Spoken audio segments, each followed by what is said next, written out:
আসসালামু আলাইকুম। চলে এলাম নতুন একটি রেসিপি নিয়ে, সুজির মিষ্টি। মিষ্টি খেতে ইচ্ছা করছে কিন্তু বাড়ি যেতে ইচ্ছা করছে না। ঘরে থাকা কিছু সামান্য উপকরণ দিয়েই তৈরি করতে পারবেন আপনি এভাবে সুজির মিষ্টি।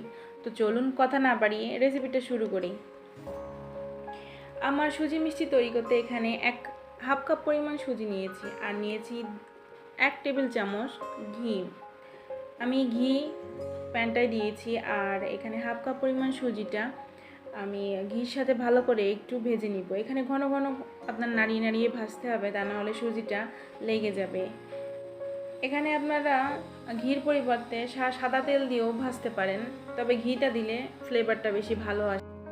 সুজিগুলোকে ডোতে পরিণত করার জন্য আমি এখানে 1 কাপ পরিমাণ লিকুইড দুধ দিয়েছি।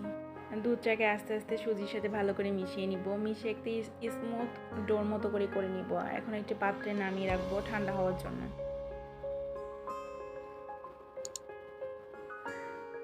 ঠান্ডা হওয়ার পর আমি এখানে 2 টেবিল চামচ গুঁড়া দুধ দিয়েছি। গুঁড়া দুধের কারণে মিষ্টির স্বাদটা আরও বেশি বেড়ে যাবে এবং পুষ্টিগুণটাও বেড়ে যাবে। ভালো করে গুঁড়া দুধের সাথে আমি এখন সুজিগুলোর সাথে একটু মিশিয়ে স্মুথ একটা ডো করে নিয়েছি। আর আমি এখানে 2 হাতের তালুতে এভাবে মিষ্টিগুলোকে নিয়ে এভাবে চ্যাপটা চ্যাপটা করে নিয়েছি। আপনারা আপনাদের প্রয়োজন অনুযায়ী মিষ্টির শেপ দিয়ে দিবেন। আমি এভাবে করে সব মিষ্টিগুলো করে নিব। আমার মিষ্টিগুলো হয়ে গেছে। এখন মিষ্টিগুলো শিরাতে দেওয়ার জন্য আমি এখানে শিরা রেডি করছি। 1 কাপ পরিমাণ চিনি দিয়েছি একটি প্যানে আর 1.5 কাপ পরিমাণ পানি দিয়েছি। 3টা সাদা এলাচ দিয়েছি ফ্লেভারের জন্য। আমার শিরাটা অনেক বেশি ঘন হবে না আর অনেক বেশি পাতলাও হবে না, একদম মিডিয়াম হবে। শিরাটা আমার রেডি হয়ে গেছে। এখন মিষ্টিগুলো ভাজার জন্য প্যানে তেল দিয়েছি আর তাতে মিষ্টিগুলো দিয়েছি। মিষ্টিগুলোকে আমি একটু গাঢ় ব্রাউন করে মিষ্টিগুলোকে ভেজে নিব।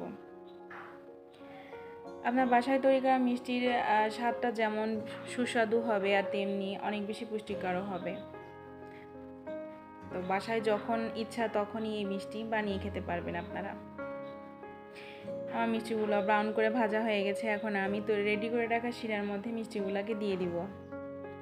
দিয়ে আমি 1 ঘন্টা মিষ্টিগুলোকে রেখে দিব। এখানে 1 ঘন্টার বেশি রাখলে ভালো হয়, তবে আমি 1 ঘন্টা রেখেছি।